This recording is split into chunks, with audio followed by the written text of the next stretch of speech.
For centuries, Germans have ruled Britain. Not English kings and queens, but dynasties, imported from the continent.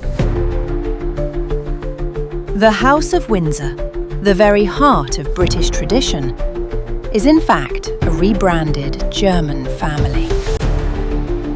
Behind the pomp and glitter of the crown lies a truth that cannot be erased. The British monarchy is still, at its core, as German as sauerkraut. The last monarch we could reasonably call English is King Richard II, dating back to the 14th century. And now, some historians argue that Prince William's children, George, Charlotte, and Louis, represent the most English turn in bloodline in over 6 centuries. So, remarkably, it will take until Prince George's ascension for the monarchy to be English again. But what would make a monarch truly English? That takes us back about 700 years to King Richard II. Richard was the grandson of Edward III, son of the Black Prince. His line was Plantagenet, born of Normans and Angevins, who had stormed across the country centuries earlier. But by Richard's time, those foreign conquerors had been in England for generations. They had married into English noble houses and ruled long enough that their bloodline, though originally French, had become indistinguishable from the English soil it ruled. Therefore, Richard II, who reigned from 1377 to 1399, is often seen as the last monarch whose blood can be described as predominantly English. After him, the crown would never again belong to a ruler so deeply tied to England itself. Every dynasty that followed brought foreign ties and blood that changed the genetic and cultural makeup of the crown. The Tudors brought Welsh ancestry. The Stuarts tied the crown to Scotland. The Glorious Revolution imported William of Orange from the Netherlands. And then came the most decisive shift of all. The Hanoverians, German princes who would sit on Britain's throne for the next 2 centuries. We mark 1714 as the official entry point for sustained German rule. When George I, Elector of Hanover, became King of Great Britain. He was German by birth and background, a continental prince whose household, language, and early loyalties were Hanoverian. He spoke little English, ruled with German mistresses at his side, and often seemed more concerned with Hanover than with Britain itself. His arrival marked the start of a dynasty, 6 successive Hanoverian monarchs, who cemented German blood at the heart of Britain's monarchy. That German thread became a rope under Queen Victoria. She married Prince Albert of Saxe-Coburg-Gotha in 1840, a marriage that not only reinforced German blood, but reshaped the monarchy itself. Albert was no mere consort. He was Victoria's partner in governance, a reformer and a cultural force who left his mark on Britain's institutions. Their 9 children went on to marry into Europe's royal houses, earning Victoria the nickname, the Grandmother of Europe. One of those grandchildren was George V, the king who led Britain through the First World War. George had married Mary of Teck, born into a German ducal house, bringing yet another infusion of German ancestry into the line. That continuity collided with politics. During the First World War, anti-German feeling in Britain exploded. The British public bristled at the idea of a German-named dynasty fighting against Germans. By 1917, George V had little choice but to sever the association. The royal house of Saxe-Coburg-Gotha was abruptly renamed Windsor. It was an anglicisation of the name, not a change of blood. The surname changed on the letterhead. The ancestral DNA did not. Well into the 20th century, King George V's granddaughter, Princess Elizabeth, would go on to marry Prince Philip, adding yet another Germanic thread into the family. Philip was born a prince of Greece and Denmark, but his mother was a Battenberg, a German princely house that became the anglicised Mountbatten. He would maintain his Germanic roots and family connections even as he became thoroughly British, in practice and public image. This was not coincidence. For centuries, royal marriage was not about romance. It was about politics.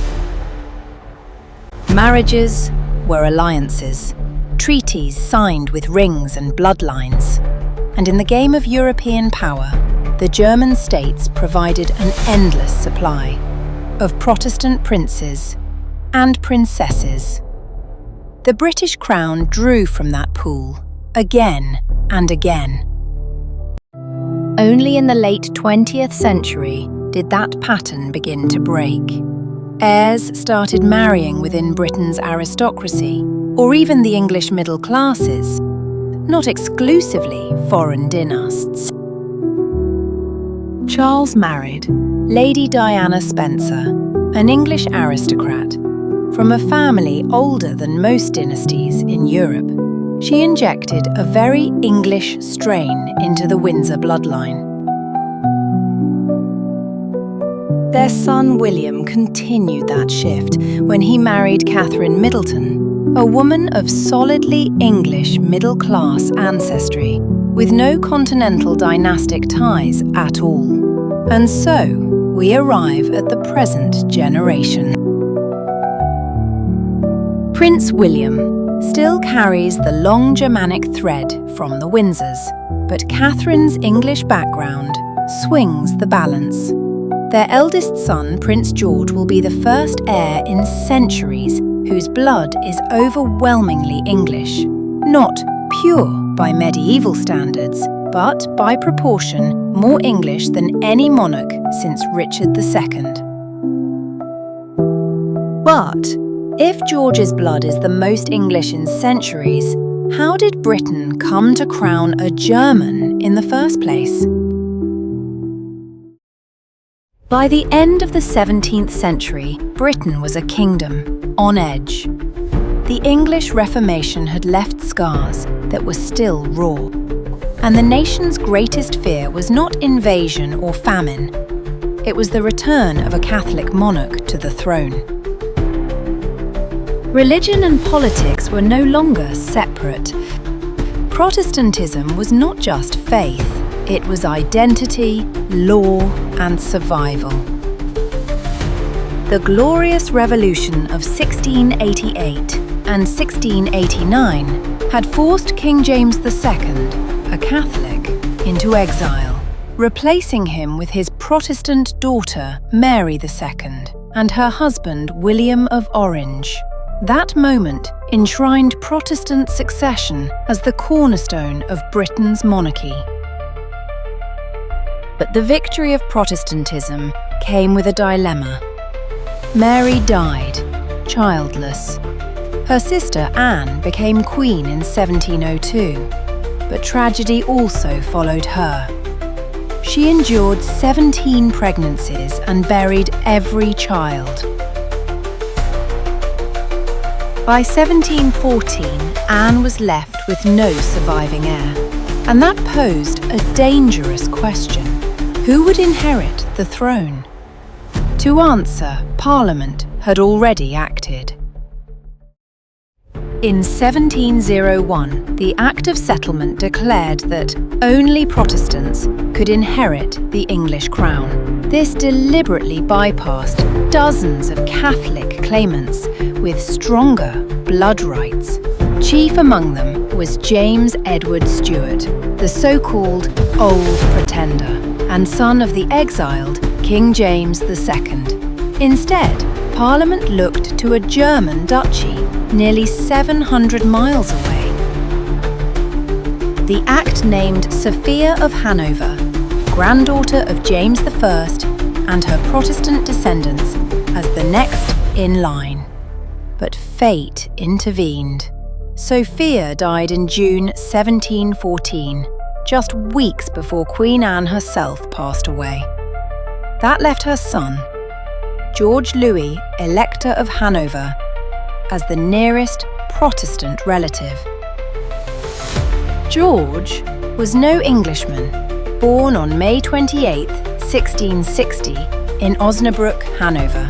He was the eldest son of Ernest Augustus, Elector of Hanover, and Sophia of the Palatinate. Through his mother, George was the great-grandson of James I of England, but through every other branch of his bloodline, he was German to the core.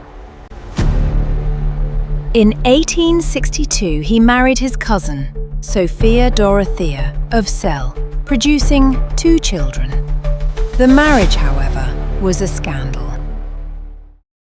Accusing her of adultery, George divorced Sophia in 1694 and confined her to the castle of Ahlden, where she remained a prisoner until her death more than 30 years later.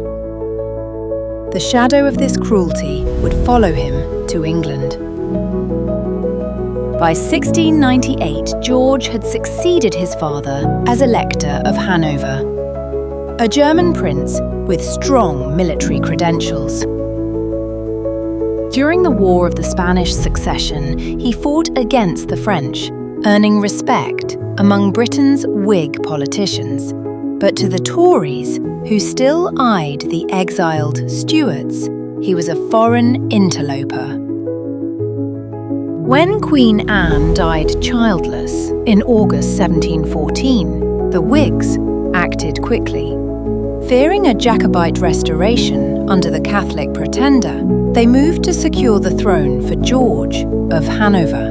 And so it was that on August 1st, 1714, George was proclaimed King of Great Britain and Ireland. To the English people, their new king was a stranger. French was his preferred language with ministers, since he spoke little English, and he imported with him a court full of German advisors and mistresses. He was king not by love, but by law. His reign from 1714 to 1727 was uneasy. The Jacobite rebellions of 1715 and 1719 challenged his legitimacy, but failed. George relied heavily on the Whigs, cementing their dominance in politics. And while he distanced himself from cabinet meetings, preferring to consult ministers privately, this very detachment accelerated a quiet revolution, the rise of the modern system of parliamentary government under men like Robert Walpole. But George never escaped his foreignness. Rumours of cruelty towards his wife, scandals involving his mistresses, and suspicion over his loyalties plagued his image. Even his death in 1727 came not in England, but back in his beloved Hanover, where he suffered a stroke while travelling. George I's importation into Britain answered the question of succession, so much so that he left a dynasty. The House of Hanover would provide 6 monarchs, from George himself to Queen Victoria, and would forever cement German blood into the British monarchy. It was the moment Britain ceased to be an English dynasty and began its long experiment with German monarchs.